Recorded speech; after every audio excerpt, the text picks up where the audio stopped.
Hey guys, okay, before we get into today's episode, we have some really exciting news. We just started a Patreon, okay? This is your place to get some extra bonus content and also your place to support this show. If you've been loving the Lighten Up Podcast, go ahead and support us on Patreon. You've got the basic tier, but then you also have the elite tier. But in addition, I will be giving you a free signed copy of my devotional for the first 50 people that become patrons with Patreon. So we are so excited about that. So go ahead and click on the link in the description and we will see you there. Well, happy belated Valentine's Day, everybody. I hope you had a great time celebrating with your significant other or just basking in the fact that you are so amazingly loved by our Lord and Savior, Jesus Christ. I have the privilege of having my Valentine on for this episode of the Lighten Up Podcast. You're going to meet Blaine Crews today. You're going to not only meet him and understand how he ticks and hear his heart and his funniness and his intricacies and his intensity, but also you're going to hear the love story behind how we met and how the Lord was so amazing. And even before we were knit in our mother's womb, he had some things planned out that we even pieced those things together later on in life whenever we decided that we wanted to get married. It's a really empowering and phenomenal story of God's goodness and God's faithfulness, but also God's mercy. Because on top of that, we're also going to dive in to something that is a very difficult thing to talk about, but it's a thing that must be talked about. And it involves the situation that I went through at 17 years old whenever I was abused by my youth pastor and he stole my innocence at such a young age. But what my husband and I had to go through years later, where we were sued by my youth pastor, and we had to go through the terror and the horror of having to relive that all over again. But also the fact that cover-up culture within the church is a real thing. And it's a thing that we have painfully experienced even in this situation. And we're going to talk about it. And we're going to talk about it boldly, unashamedly, but also biblically. It's an episode that you don't want to miss. And it's an episode that you need to share with everybody you know. So again, thanks for joining and welcome to the Lighten Up Podcast.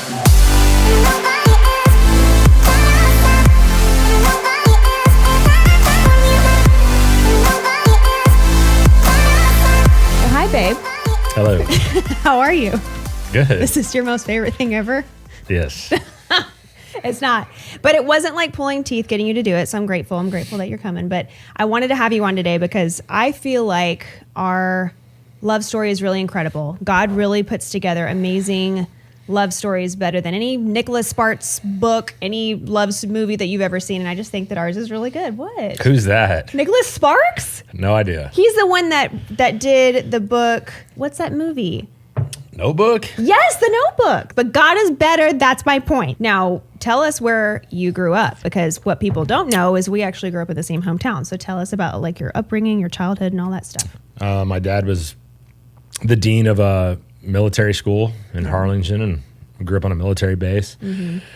Very small town. And then you did go to public school, and then you went to private school. I went to public school for a little bit. Yeah. And got bullied all the time. Yes. Because I didn't start growing. I was tiny until my sophomore, junior year. Yeah. I was like 5'7", 5'6", 5'7", and then I grew. Yes. And you didn't even graduate high school. No. Yeah. I dropped out of high school. Tell us about that. I hated school. It was a prison. But I was fun. Dang. Like, I was always funny, joking. I also got in trouble every day. So they loved you anyways. They loved me. They also, I got punished every day. Oh, gosh. I mean, I got lunch detention almost every single day. I think you did tell me a story that you were trying to be good. Yeah, one day I remember. I mean, I still remember that. But I do remember looking back and thinking, that was probably 5th grade. Yeah. And I was like, oh my God, I'm going to actually get to go to recess today. And then and on the way out, it was like the bell rang and I'm walking out of class and I don't remember exactly what I said, but I said some smart aleck comment. And the teacher's like, lunch detention. I just remember thinking, great, I blew I remember thinking like, man, I can't even stop myself from saying it, which that has not changed. Yeah. But then you fell in love with, even though you didn't love school, you fell in love with music. You fell in love with drums specifically. Yeah. Your dad sacrificed and bought you your first drum kit. Mm-hmm. Yeah. From like a pawn shop or something? I saw there was a, back when we used newspapers still. Yeah. The good old days. Yeah. Yeah, I found a little drum set at a pawn shop in Brownsville, Texas, and I showed my dad. It was like $250. Yeah. Which at the time, I mean, it doesn't seem like it's not a lot of money for a drum set, but at the time it was a lot. And yeah, he said, no, we can't afford that. But I would call this pawn shop every day and ask if that drum set was still there. Yeah, it's still here. Yeah, it's still. A few weeks went by, and I didn't bring it up to my dad again. Yeah. I didn't keep, because I knew, like, you didn't press hard. it. No. And one day I called, and they were like, no, a guy just walked out with it. And my dad always had a mustache. Yeah.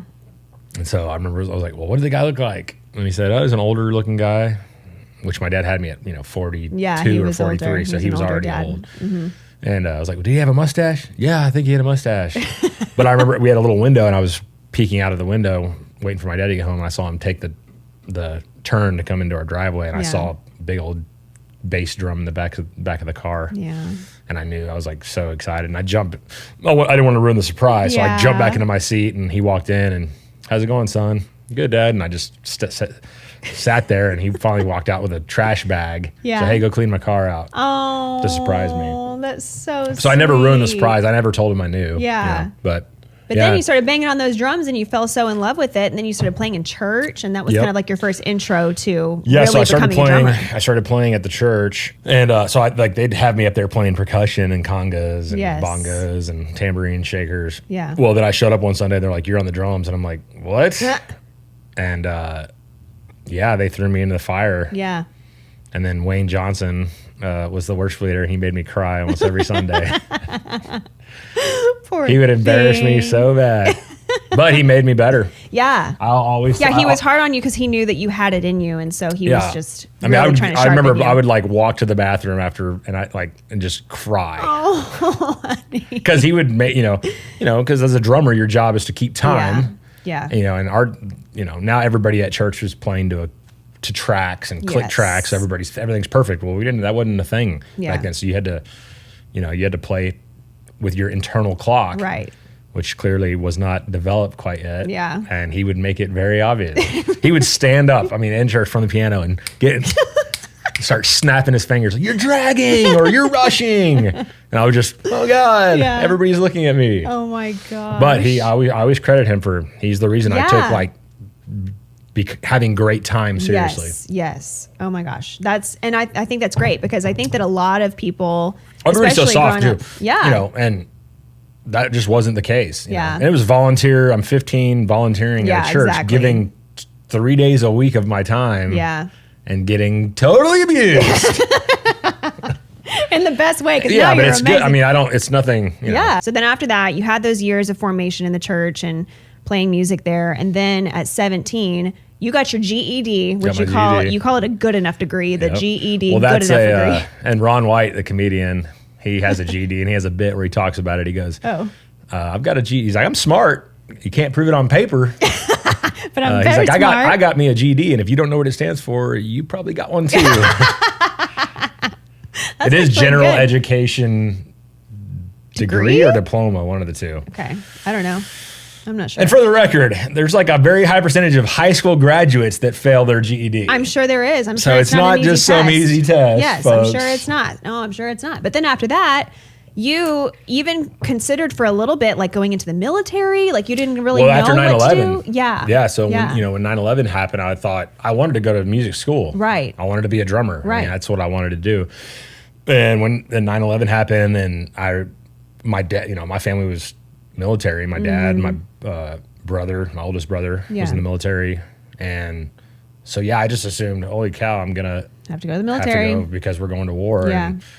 And, so my dad, he walked in one day, and I was all down, and he's like, "What's going on?" I was like, "I guess I'm going to the military." He goes, "What makes you say that?" I go, "Well, because we're about to go to war." He's like, and he told me, he's like, "You have a gift, and you need to go pursue it." Yeah. So it was super cool because as much as my dad believed in me, he also was still.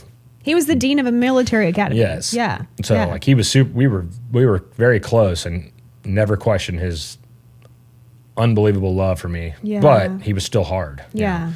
You only got to meet the soft side. I of my know. dad. I met Sweet Neville. I got very to different experience person. Sweet Neville. Yeah, he was a completely different person. Yes. You know, when as I grew up and into my adulthood. Yeah. But he was hardcore. Yeah. I mean, all my friends were scared of my dad. Really? Yes. Yeah. But it did cause you to be a man quickly and learn how to handle yourself. Yeah, quickly. and we grew up. You know, we didn't have we didn't grow up with a lot of money, and so everything it was like you have to work for it. Have to work for it. So you didn't go to the military. You ended up going to New York City. Yep. And what did you do in New York City? I went to the Drummers Collective.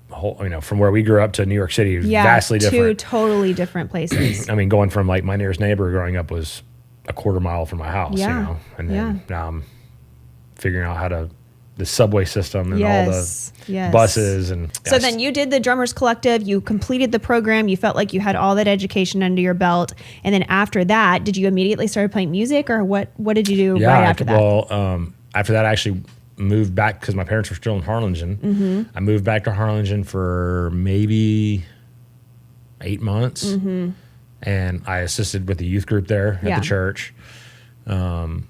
Led worship a little bit. But regardless, we had never met. We never knew each other. But granted, you were 5 years older. I was 5 years younger. But we had the same friends growing up. Like, I would be friends with the younger siblings and you would be friends with the older siblings, but never one time did our paths cross. But then fast forward a few years later, Facebook comes out. And so you got a picture of somebody, me? and I don't remember who sent it to me. It was somebody that I know. Yeah. And they were just going to the valley, and they said, "Hey, this girl lives in Harlingen. Do you know her?" Yeah. And no, I was like, I've never seen anybody like that in Harlingen. So you got that picture, and then you did send me a message. And I was 19 years old, living in San Antonio, and I got the message, but I just ignored you for like 4 years. I think for like 4 years you tried to message me and invite me places, but I just never did. And I'm sorry. I'm sorry that I did that. But then finally you had enough of it. You had enough of me blowing you off. And so 4 years later you sent me a message on Twitter, and I'll never forget this either, but you literally messaged me, and it was something along the lines of, hey, because at this point you were now playing music with like people like Casey James, like you were traveling the country on doing massive shows, Ellen show, the Ellen DeGeneres show, the Today Show, like you were up and coming, like you were doing some really cool stuff. Yeah. But you messaged me and you said, hey, I don't know if you know this, but I'm around a lot of chicks. I'm sure I said that. I'm around a lot of chicks. You really did. And true. For whatever reason, I'm really drawn to you, and you just need to call me. And of course, I'd never spoken to you on the phone. I didn't know what your voice inflection was like. I didn't know if you were being a total jerk or if you were the most hilarious person on the face of the earth. And so for whatever reason, I was like, okay, fine, I'll go ahead and give him a call. And so you were in New York City whenever I gave you a call for the first time. I was driving to New York, yeah. Yeah, this was late at night. So I was at the time working for the news station, and I had just finished doing the late evening show, the 10 o'clock show. So the show was over, so I'm driving home. And I said, okay, fine, I'm just going to give him a call. And so I called you, and you picked up the phone. You're in a limousine in New York City. Yeah, we drove a limo. That was, because we were in Philadelphia, I think, and we drove a limo up to. Yeah. So I was I was in the very back of it. There was only two. It was just me and Casey at the time. Yeah. So I had my own little back area. Yes, but this is what's so crazy to me is whenever I called you and you answered the phone, and this does sound crazy, but I heard your voice whenever you said hello, and I felt like this really intense like shock come over my whole entire body. Like there was something about your voice that there was something about your voice that internally I think I knew was inherently mine. And I can't explain it other than I had to pull over because I couldn't even see straight. It was just a really interesting situation when that happened. So, but then what I did was I went home and I told my mom, I said, gosh, Mom, there's this guy that has been messaging me for years on Facebook, and he hasn't left me alone, but I went ahead and called him the other night, and he's actually really interesting. And so she said, okay, well, let's look him up on Facebook. And so we pull up Facebook, and we're scrolling through all of your pictures. And she was talking about how cute you were, but then we came up to a picture of your family. And when we came up to a picture of, it was you, your sister, your dad, your brothers, and your mom. And she went, I mean, she made this huge gasp. And I was like, what? And she said, I have to tell you a story. And she said, whenever she had first given her life to Jesus, she was in her 20s. But then she had gone to this church service, and in this church service, there was this pastor, visiting pastor that was in town. Maybe even, I don't even remember what his name was. It was Ron Kuzmal, I think. Oh, okay. And so he was in town, and she was just watching, trying to figure out all of this Jesus stuff. Well, there was a little lady that went up to the front asking for prayer. And this guy prays over her, and she's weeping and weeping because she apparently wanted to have children, couldn't have children. And she was just weeping, and my mom's just standing over watching. And then he says to this woman, he says, "You will have a boy and you will have a girl." And my mom just thought that was so strange. She's like, how does he know that she's going to have kids? She's weeping because she can't have kids. Well, 6 months later, my mom goes to the grocery store, and she sees that same little lady at the grocery store, and she's pregnant. And so she's telling me this story, and she was like, that was like the first miracle that I've ever seen. And she's like, and honey, she said, the woman that was at the grocery store and that got prayed over was Blaine's mom. And the baby that she was pregnant with was Blaine at the time. So the way, it still gives me chills, the way the Lord worked that out. Like, I mean, he knew even before you were formed in your mother's womb how he was going to put all of these pieces together. And so once we put those pieces together, I think I told you what my mom said. And then after that, it was just like a snowball effect. I mean, we did not take very long before we got engaged. I think it was like, 2 months? 2 months that we got engaged. We met in October for the first time, and then engaged in December. Yeah, you flew me up from Harlingen to DFW, and I think it was around Halloween time. And then exactly 2 months later, we got engaged. And then 4 months after that, we got married, which is insane. And then 10 months after that, I had a baby. Oh my gosh, I know. Yes, 5 months after our wedding, I got pregnant. And I was on birth control, and so that was even crazier. Yep. So we were freaking out. But I would not say that our love story it didn't end there, because it got really rough and rocky after that, didn't it? Oh, yeah. Yeah. How would you describe the first year of marriage for us? I remember because I think, okay, God, you're so good. You brought us out of that season. Yeah, I mean. Yeah. But it's like, I don't know. My brain just. Yeah. Deletes. But the first hard thing that we dealt with was you lost your job. Lost my job. Yes. Yeah, yeah. That was the first tough thing. That was right after we got married. Yeah. Yes. Yeah. And all I wanted was a Whataburger. Oh my gosh, tell that story. So I get let go from a job. I think I was in North Carolina. Yeah. And it was traumatic and it was painful. So I call Hannah, and she comes and gets me from the airport. And she's like, she's all trying to be all sensitive. And of course, inside, I'm like freaking out because I'm like, we just got married and I don't have a job. Yeah. And I knew I could work, I knew I'd have work. Yeah. But I had it was a touring gig. I was gone 200 plus days a year. So yeah, she was like, what do you want? I said, I just want a number one with cheese. Because I've been gone for a month. And I just wanted a Whataburger with cheese. Oh my gosh. And so we ridiculous. Go to a Whataburger, order it, and get back to the apartment. And I open it up. I'm standing, what are we, in the kitchen, right? Yeah, we're in the kitchen. Standing like over the island.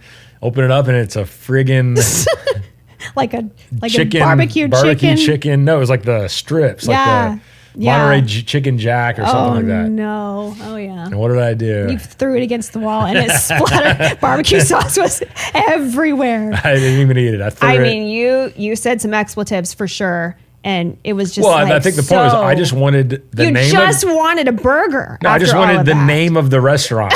The most common thing you order here. That's what I said. I remember that. How hard is it? I just wanted the Whataburger. They gave you the other guy behind you, his order or something like that. I know, that was tough. So that was, walking through that was tough. But that's funny looking back. Yes, that was very funny. But I remember you sitting on the couch just thinking, because I lost it. And I was just like, my eyes were like this big. Because what do you do? I mean. It's hard for people to understand the life of a touring musician. Yes, I mean, it's not, they see the hour on stage and they think, well, how cool of a life. It's like, there's so much more that goes into it. It's a beating. I mean, it's like, and I mean, I feel like an old man, I'm 41 now, but I feel like I've lived, I wake up with back pain and joint pain and knee pain and hip pain and shoulder pain.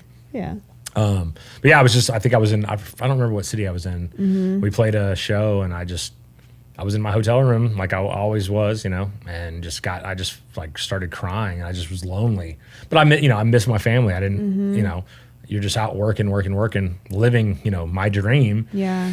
But then it gets to a point where it's like, even that becomes empty, Yeah. And that's why I'm real big on like, the glitz and glamour and fame, like I have zero. I've played some of the biggest shows in the world. Yeah.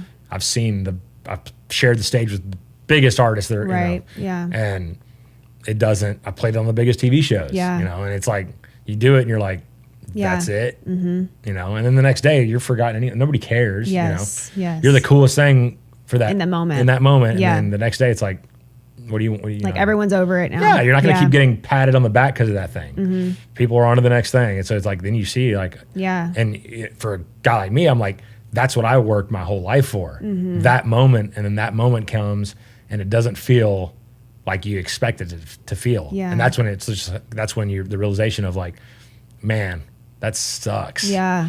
Yeah. Because it's like, I poured my whole life into this thing. I spent more hours on this than anything. Mm-hmm. And then the feeling you get out of it is a few pats on the back, some congrats, which I could care less about. Yeah. So it kind of just changed my whole perspective on even music for me. And I sympathized with you because it was heartbreaking the way that it happened. The way that you were let go was heartbreaking. It felt like a betrayal. But then also like it was scary because one, we were so young. We really didn't know each other very well. We were already starting to argue. We were not really getting along. I was living completely away from my family, from my friends, and now we're stuck with this financial pressure. So it was like a pressure cooker of issues that we were having to deal with. And we didn't really get any premarital counseling. We didn't equip ourselves properly. So if you had advice for people that are either praying for a spouse or that are about to get married, what would you do differently? And what would you wish that I would have done differently? And what we would have done differently together? Well, I don't know if I would have done anything differently. Really? No, because that's just life. Yeah. I'll never be sold on that you can be prepared for everything. Yeah. Because there's things there's just life happens and you can't plan for everything that goes down. Yeah. All you can do is prepare yourself to be strong enough to deal with it. Yeah. That's it. So it's like, some people have, they want to get counseling and they want to read every book about everything. Yeah. I mean, that's fine. Yeah. I'm not like that. Yeah. I'm a trial by fire. Yeah. And I always have been. Yeah. It's like, go through it, deal with it. And yeah, sometimes you don't handle yourself the right way, but you learn. And then if something like that happens again, you've already been there. Yeah. So one thing we didn't mention that we're going to mention now, one of the reasons why it was so hard in our marriage was because of the situation with my youth pastor and what happened there. It was really hard and it was really tough because I hadn't told you everything that had happened. I think that when we first met, what I told you was I was taken advantage of by my youth pastor when I was 17, and I left it at that. But I didn't actually tell you what happened until when my parents were getting a divorce. It was almost like the trauma of my dad leaving and my parents getting a divorce. It was almost like that part of my life that I had stuffed down. It just like came out, and I told you pretty much for the first time what happened to me. Mm-hmm. You were very heartbroken and angry. Yeah. I mean, how you can be honest with how did you feel in that moment whenever I finally told you?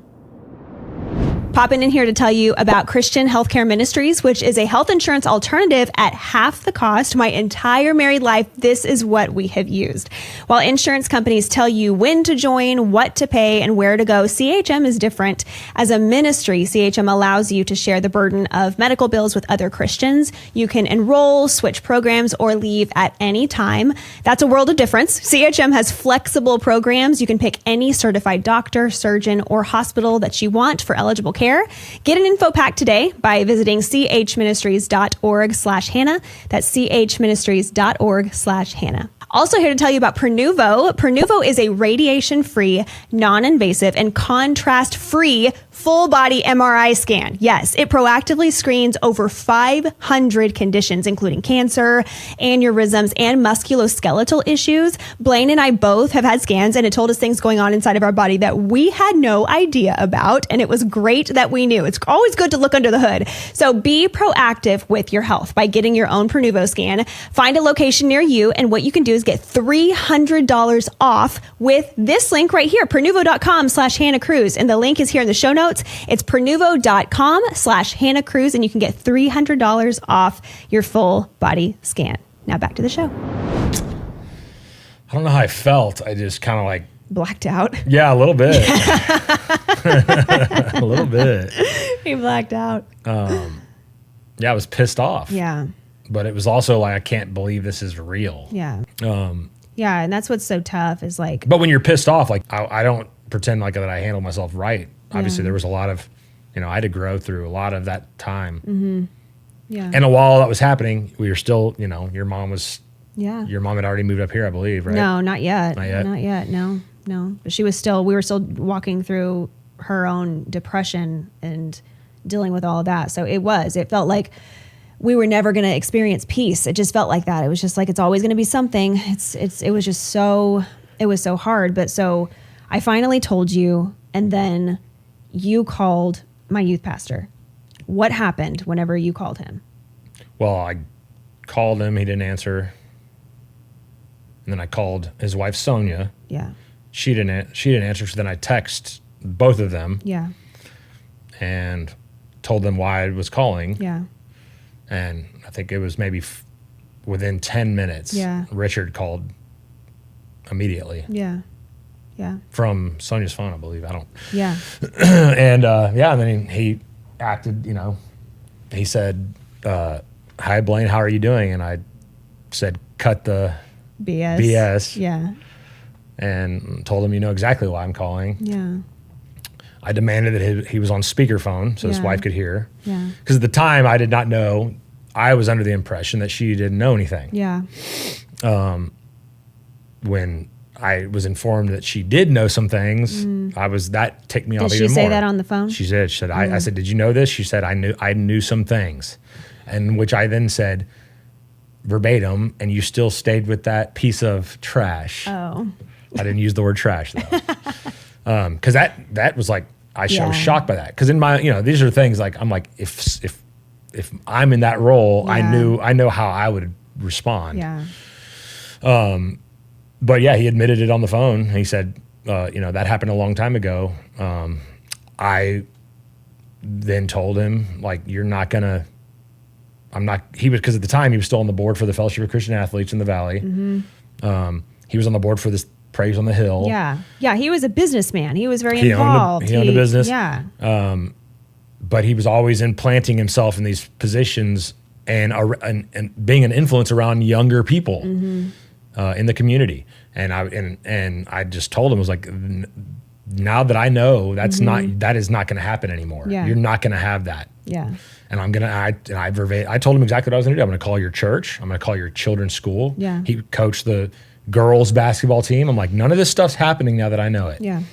And I told him, if you want to sue me, sue me. Mm-hmm. And I remember him saying, oh, no, I would never do that. And then I hung the phone up. Mm-hmm. And then the next day I got on the phone, called the church, called his kid's school. Which the church was not the church that it happened in. Correct. It was a different church that he was now a part of. Yes, different church. That you were trying to alert them, hey, and this church is called Living Way Family Church. Living Way Family Church, yep, in Brownsville, Texas. And I tried to call the pastor. I called the secretary. They have a campus in Harlingen too. Harlingen and Brownsville. Yeah. And I called the church to just warn them, hey, there's a guy here who is a predator. Yeah. And who's used his position, who tries to get in positions of power over people. I wanted the pastors to know, like, hey, this guy is somebody you need to keep an eye on. Do not let him get into some position of authority over anybody young. Yeah. But the pastors refused to ever speak to me. And they never called you. Never called. Not one time. Nope.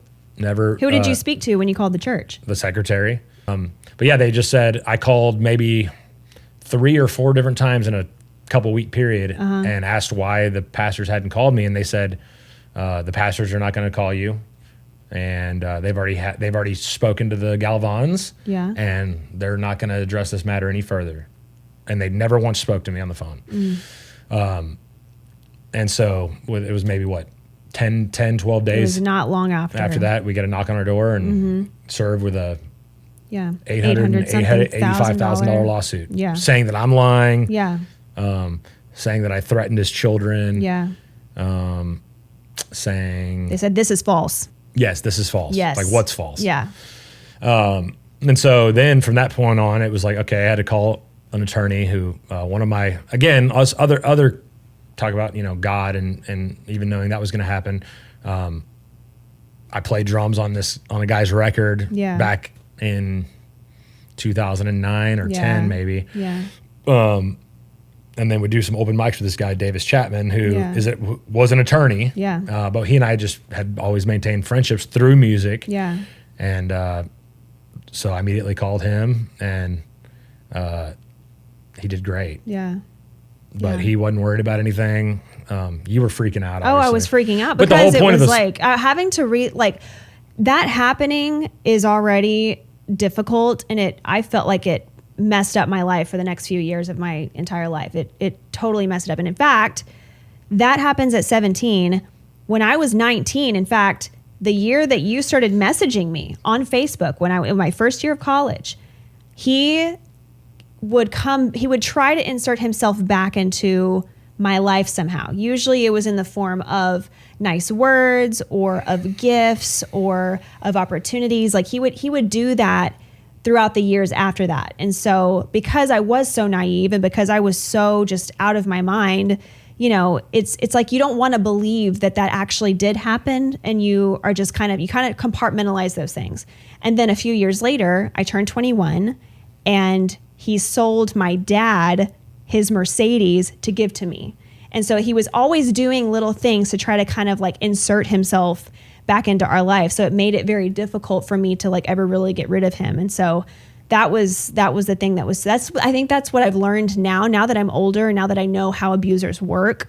That's just kind of what they do. They kind of try to trap you into these situations. And so I've always felt just so stupid. Like I've just felt so dumb. Well, and you guys were sympathizing with his wife. Right, because we didn't think that his wife, yes, and that's the was issue. Involved. Who knew, who also enabled, who also lied, who was also part of the lawsuit against us, who knew the truth and still made up crazy just blatant lies.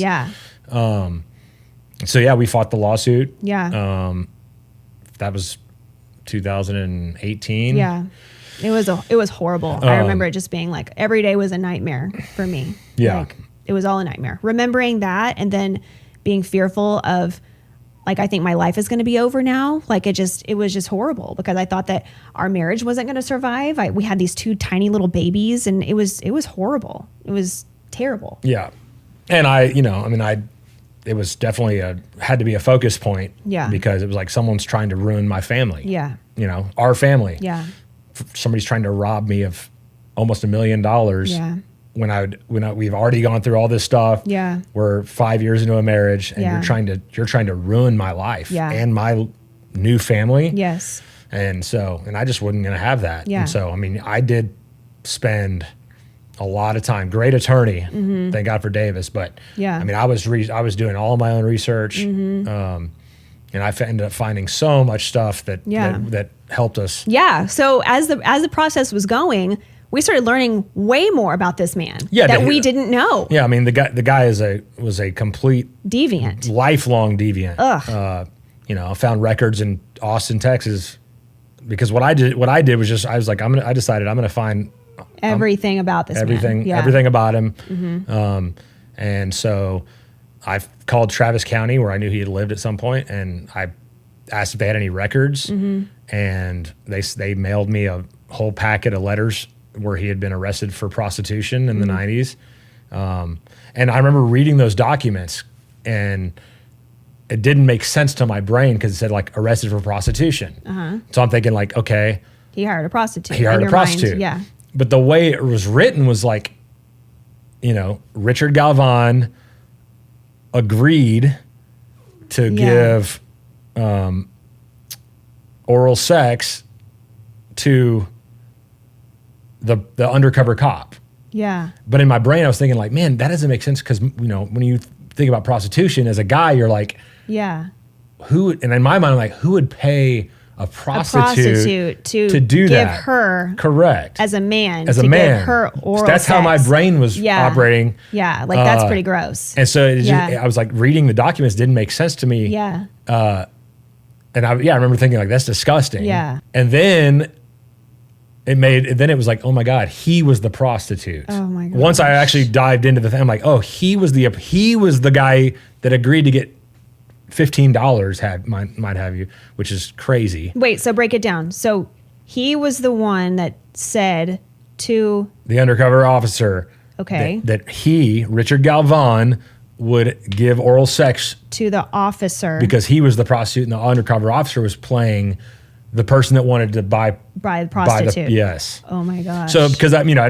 read the original record, I was thinking of it as he got busted for he was trying to engage with a prostitute. Right. Not he was the prostitute trying to engage in prostitution. Yeah. And the cop was, it didn't say if it was male or female. Yes.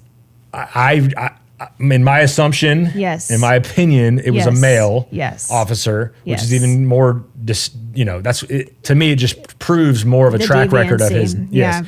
And my attorney did ask the question. Yeah. At first, in depositions, he denied he'd ever been arrested for prostitution. He didn't even know well, then we showed him the records that I had. Yeah. And then he had to admit, okay, yeah, I do remember that now. And my attorney asked, do you remember if the officer was a male or female? In which Richard Galvan's reply was, I do not recall. Yeah. Which I'm like, in my brain, I'm like, I would definitely remember if I agreed to accept $15 to give. Yeah. If it was man or woman, I would think I'd have that memory. Yeah. Especially if I got arrested after that. Exactly. So it just showed like this. So then I realized this guy is just a life. This is a predator. Yeah. Who's an abuser. He's a sicko. Yeah. Perverted, twisted individual. And honestly, I had a lot of compassion for his wife at first. Yeah. And I that just in her deposition, seeing the way she was acting and responding to it. Yeah. Now there's been some counselors that say she's probably as deceived like and manipulated syndrome type of. But there's a certain point where it's like but she's her own person. She could stand up and say, you know what, enough's enough. Yeah. And during this whole time, I was still very vocal. Yeah. Got a lot of hate from other Christians because you were really vocal on Facebook. Yes. About this. Well, because that's you still talk about it. I still do, Facebook. and because I'm not done until there's with regards to Bill and Ann Moore Living Way, which is the pastors of Living Way of the church that never called you, and still to this day, even post we won, the truth came out. Yeah. You can see the depositions yourself online. Yeah. You can see the court records. Yeah.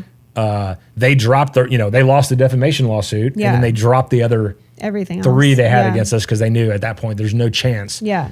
And they've been caught in so many countless lies already. Yes. And even from that point on, with the truth, the Moors still refused to get on the phone with me. The Moors being, again, the pastors. The pastors of Living Way Church, where they were attending, where, now they're, and they've hired Richard's daughter on staff there. Yeah. The fact that, they have still to this day refused to get on the phone and call someone, which is what the Bible says to do. It does. It says when you have an issue, you go to the brother. Refer first. Well, that brother sued me. Right. So then what do? You go to the church. I went to the church. Yeah. They refused to talk to me. Yeah. In fact, they had their secretary at the time write an affidavit in support saying that Blaine was harassing them by calling the church multiple times, demanding he speak to the pastors. Yeah. Which seems like a pretty normal thing to do. Biblical thing to do. Yeah. Let me speak to the authority of the church. Yeah. And they've still to this day refused to do that. Yeah. It's and then, that leads into all the other stuff we've done. Because we see this, I think this is where we're at kind of in our life is we've growing up, seen a lot of disorder in the church and we've seen a lot of the cover-ups and it is a culture I think within a lot of churches, and I think it does span across denominations, but in the charismatic movement that we grew up in, we're seeing now a huge shakedown of churches like Bethel, churches like Hillsong, all these big celebrity pastors that are now getting busted for Robert Morris for doing these awful things, and people knowing about it and then never really, so it's always like this internal thing, like, oh, we're going to just deal with it here. But then they fail to address these issues with their flock, who they're supposed to be shepherding. They're supposed to be keeping these people safe. And yet they have these wolves within their midst, and they're allowing these wolves to prowl around. Yeah. And so that's basically what we're seeing and the question is, with Living Way, is they're doing the same exact as this cover-up culture. It is. Yeah. It is. And it's always. Do you think that money is driven by this too? I think money 100%. Yeah. I got told from people that were in the service, multiple people that have been at Living Way Church. Yeah. That have because Bill, I remember Davis, our attorney, called them, and they spoke to a different secretary at the time. Yeah. And that secretary told Davis over the phone that the Moores didn't even know who the Galvans were, which was a complete lie, because the Moores, because in depositions, Richard Galvan said that Bill Moore had called him and said Blaine was calling the church looking for me. Yeah. And so Bill called Richard Galvan. Talk to them, but never would talk to the guy trying to warn them to protect his flock. Yeah. So he got Richard's story. Yeah. And then they signed, he had his secretary sign an affidavit in support of Richard and Sonia, saying that I was calling and was very upset that they wouldn't speak to me. Which is you were upset. Of course I was upset. You were upset. You're upset that they wouldn't If talk anything, to you about they this. tried to support the Galvans in that affidavit. It actually made me look better, because it was like, I'm upset that I'm trying to get a hold of a pastor of a church. Yeah. Where there's somebody in there that is already has a record of harming somebody, and has also shown before that this is not just a one-time thing. Yeah, this guy has a real sick problem. Yeah, when it comes to sexual deviancy. Yeah, and somebody needs to call it out. Yeah, but what you have is pastors that they push that down, and then what it does is it causes other believers in that church to then look at me as if I'm the crazy one. Yeah. Because I'm saying, and where then you start getting the verses like, hey, all have sinned and fallen short. Who among us cast the first stone? It's like all forgive. these, and all that does. Let it go, because isn't that what they told you in the message? Yeah. Living Way actually wrote me saying, let it go, or they were going to sue me. And I said, bring on the lawsuit, baby. I'm good at this now. Oh my gosh. A lot of people threatening, and that's all Richard was trying to do too. He was trying to scare us into submission. Yes. And so, there's just, I think we both got so tired of, once you see it and you see it yourself, we'd already had experience years ago seeing cover-up culture in effect. Yeah. So there's people that just don't like it, that you're posting about this and at least calling it out. They're like, what's it going to take for you to let this go? I mean, I guess that is a question. What is it going to take? Are you wanting these pastors to just address this? 100%. Are you wanting them to pick up the phone? Yeah. When someone is doing the biblical thing. Yeah. Pick the phone up. Yeah. I mean, the fact that the Moores have only listened to one side of the story, and they know and here's the deal, they know the truth. Yeah. They know it. Yeah. So at that point on, now you actually are from the truth on, you are actively covering it up. Yeah. Because you are not addressing it. You're not addressing what you did. Yeah. You're not addressing the mistakes you made to comfort your church and know, hey, we messed up here. Yeah. There was a guy in our church whose daughter is on our staff now. Yeah. Then as an outsider, I ask myself, why? Yeah. Why dig your heels in so much? And and Richard's kids are innocent. Yeah. But I do know this. There was stuff that happened in my dad's life before he passed away that we learned about, and there's still to this day, I'm 41 now. There are still this day sometimes where I've had to correct people that know me and say, man, your dad was this. And I go, no, that actually wasn't truthful. That wasn't about true. Something. Yeah. And, my dad owned it. Yeah. Like a man would. Yeah. That's what men do. Yeah. You own it. You take full responsibility. It's still to this day, though, obviously the truth doesn't get to every person. Right. So that his sin has affected my life. Yes. In an embarrassing way. Does it mean I deserved it? No. Does it mean that I'm a bad person? No. Yeah. But it doesn't change the fact that is what it is. Yeah. And I have to take the responsibility to tell the truth on behalf of somebody who's not even here anymore. Still sometimes. So his sin affected me, and that's what sin does. It doesn't just affect you. So I'm very sympathetic to his children. I'm sure they're wonderful kids. It doesn't change the fact that both of their parents are grievous sinners. And still to this day, I mean, he started another business in the Valley where he's serving young kids in athletics. And it's just shocking. Like, this wouldn't happen. A community would not allow somebody like that to be around children if the pastors stood up and spoke the truth. Instead, they do the opposite, and they cover it up, and then they deem the guy telling the truth as the crazy man or a lunatic or not trustworthy, or God, he's so full of unforgiveness. He's this. It's always, or he needs to throw out Christianese in there to, And it's for its image control. It's for brand. They don't want, it's always, it's an attack on my ministry. Well, you don't have a ministry. Nobody's got a ministry. We are all in the body of Christ. There's only one ministry, and it's the ministry of Jesus Christ. Church branding and all this stuff, I'm over all that. And self-protection of one's own, and I can't stand seeing the I love my church shirts and all these things because that's self-promotion. And that's not where the church is. It's never been, it's not supposed to be that way, but really the way that he established it was universal. Jesus established it universally, not these like tiny little, sections of them. But when you become a brand, your focus now is not on what's correct or biblical. It's about preserving brand.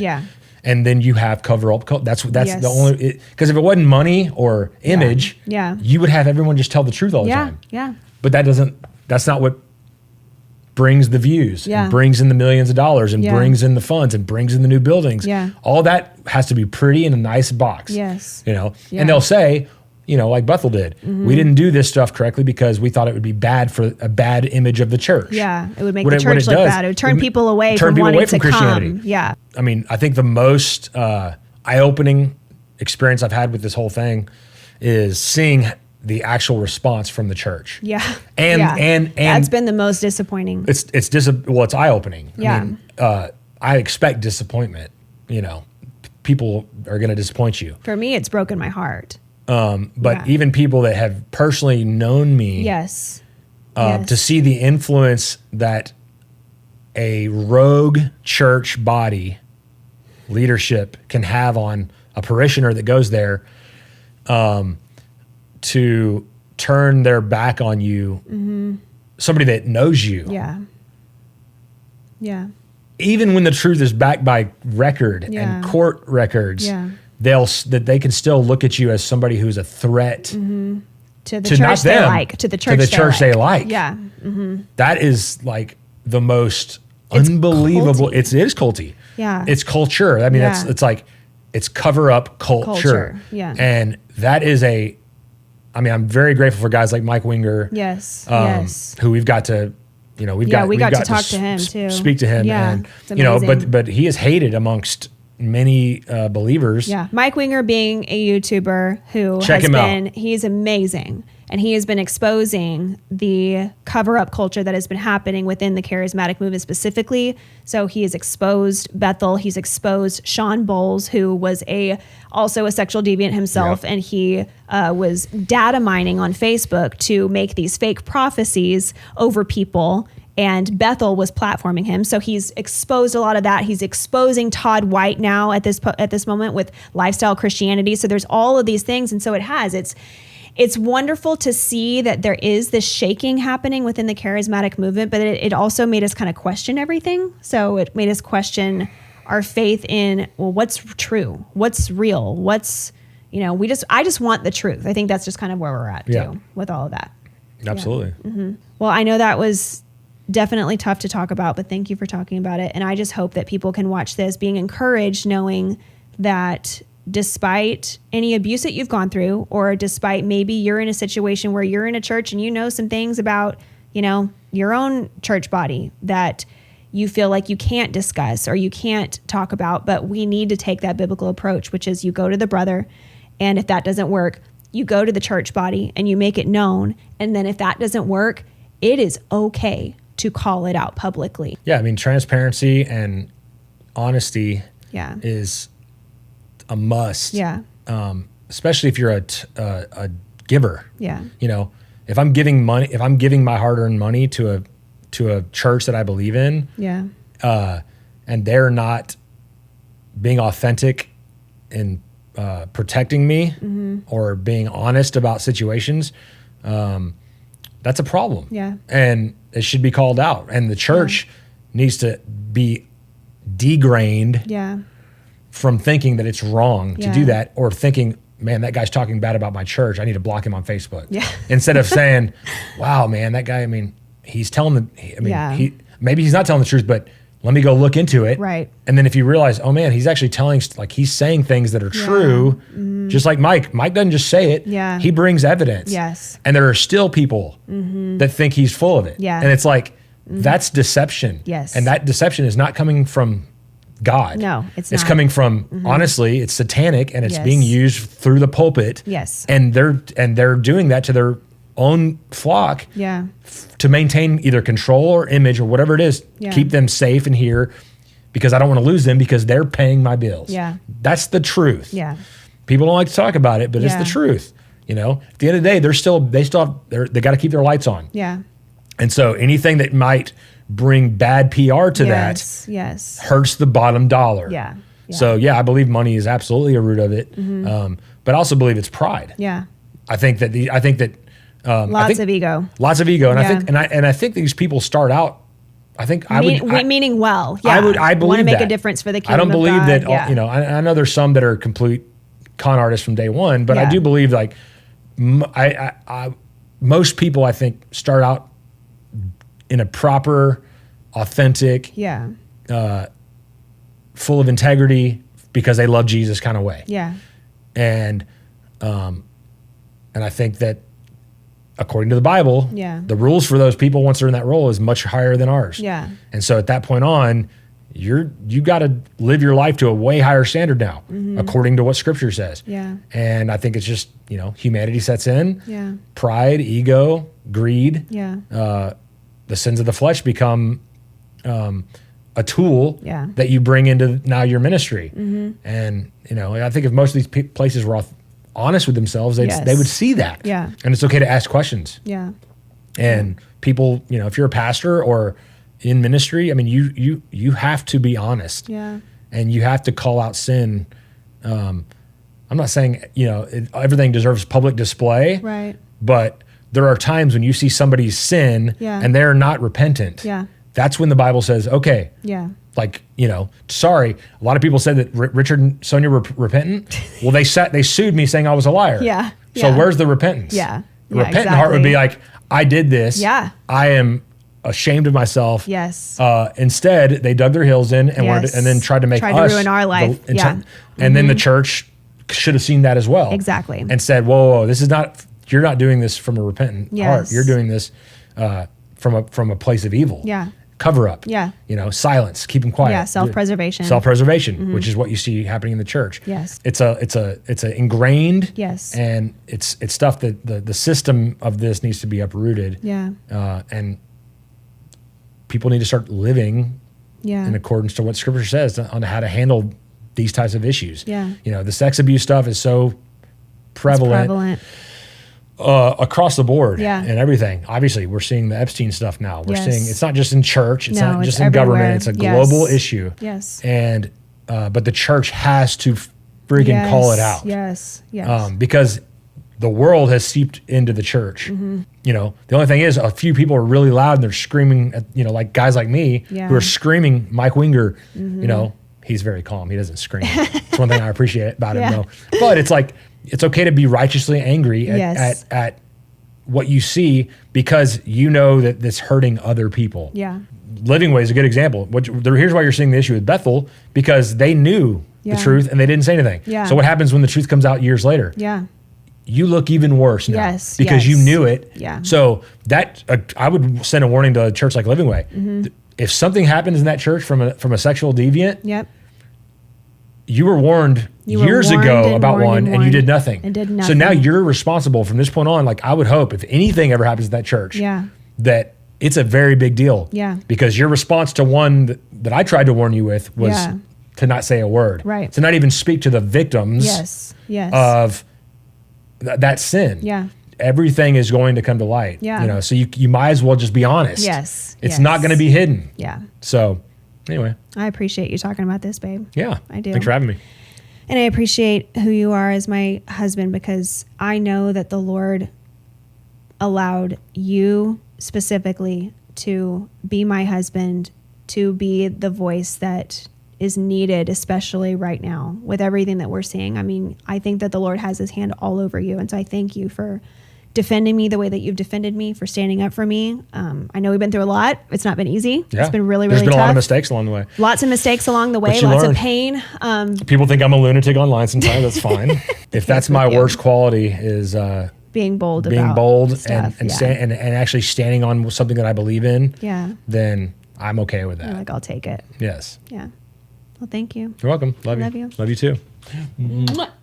Oh, man. I can't help but be grateful to the Lord for everything that he has pulled us through, because I don't feel like our life together, Blaine and I's, has been very conventional. But I do know that the Lord is good despite our circumstances. I know that the Lord is just, that no matter what we go through, that the Lord will always make sure that whatever is done in secret, whatever's done in the dark, that it will always come to light. And I'm so great. I get so emotional because I'm so grateful for men like my husband, because we need more men like that in the body of Christ. And men like that can be very misunderstood, and they can be attacked more than any other man that might not want to ruffle feathers and might not want to hurt people's feelings. But when it comes to truth and when it comes to justice, that is needed, especially in the times that we are living right now. And so, Blaine, I adore you. I know I already said that, but I adore you. I love you. I'm grateful for you. And I hope this episode was a big enough wake-up call for not only people that lead churches, but also for the body of Christ as a whole. It's time for us to stand up and quit covering up, and also realize that these wolves that are in sheep's clothing, we need to protect the most innocent, the young, and the most vulnerable in the body of Christ from people like this, from people that aren't repentant. And so I know that was a heavier episode for the Lighten Up podcast. I totally understand that, but hopefully you did walk away with some hope and with some boldness and some courage that maybe you didn't have before. We're going to discuss a little bit more next week on our Patreon. So again, if you are not a member of Patreon, I highly encourage you to become one, an elite member with the Lighten Up podcast. You will get extra bonus content, as well as I will be focusing on your questions. You send me questions and I will discuss them next week on our Patreon. Also, it's a wonderful way to support this show. So please join our Patreon, link in the show notes, and become an elite member today. And I will be back with you next Monday, going over your questions, doing a little devotional. That's where we can hang out and get a little bit more of an intimate one-on-one time together between me and you. I absolutely love it. And I absolutely love your support. So please go and do that today. Also, please share this episode. Leave us a 5-star review, because now that we're on Patreon, we lost all of our analytics. And so I would love for you to leave us a 5-star review and letting us know that you love this podcast. Please share it. Also follow us if you have not subscribed on YouTube, on Spotify, on anywhere you listen to, Apple Podcasts, wherever you listen to the podcast of your choice. Please do subscribe there to support the show. Again, thank you guys so very much. And we will see you next Monday on Patreon. And if not, we will see you in 2 weeks. God bless you. Have a good one.